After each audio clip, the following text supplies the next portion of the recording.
रेगिस्तान का जलमहल किसे कहा जाता है? तो बाटाडू कुआं बाड़मेर। क्या आ जाएगा? बाटाडू कुआं बाड़मेर। देखो इस कुएं की एक और इंपॉर्टेंट चीज आपको याद रखनी है। बाटाडू कुआं जो बाड़मेर में है, याद रखना, बाटाडू कुआं बाड़मेर, इसको रेगिस्तान का जलमहल कहा जाता है। पहले तो आपको ये ध्यान रखना है, ठीक है। अब ये आधुनिक पाषाण कला से निर्मित है, तो याद रखना है आधुनिक पाषाण कला, आधुनिक पाषाण कला से निर्मित, आधुनिक पाषाण कला से निर्मित है बाटाडू कुआं, जो कहां पर है? बाड़मेर। आधुनिक पाषाण कला यानी वर्तमान के पत्थर की कला से निर्मित कुआं कौन सा है? बाटाडू बाड़मेर।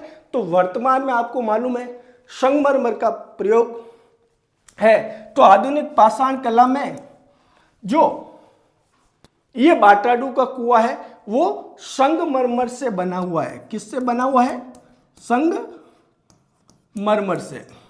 संगमरमर से बना हुआ कुआं बाटाडू कुआं बाड़मेर है, ठीक है, जो आधुनिक पाषाण कला का बहुत ही शानदार उदाहरण है, जिसे रेगिस्तान का जलमहल कहा जाता है। तो ध्यान रखना है, रेगिस्तान का जलमहल पूछ ले आपसे तो बाटाडू का कुआं बाड़मेर ये कैसे निर्मित है?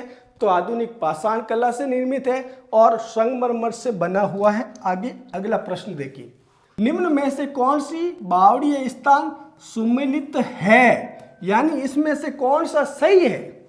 नहीं है, नहीं है, सही है। तो सबसे पहले आपका, यदि आप प्रतियोगिता परीक्षा की तैयारी कर रहे हो, सबसे पहले आपका ध्यान रहना चाहिए प्रश्न क्या है। प्रश्न को 2 बार अच्छी तरह से आप पढ़ोगे, पढ़ने के बाद में फिर ऑप्शन की तरफ आओगे और क्रॉस के द्वारा ऑप्शन को, प्रश्न का आंसर बनाएंगे, ठीक है। तो निम्न में से कौन सी बावड़ी स्थान सुमेलित है? सुमेलित कौन सी है? तो देखो यहां चांद बावड़ी आपने अभी पढ़ा है, आबानेरी दौसा, ये सही है।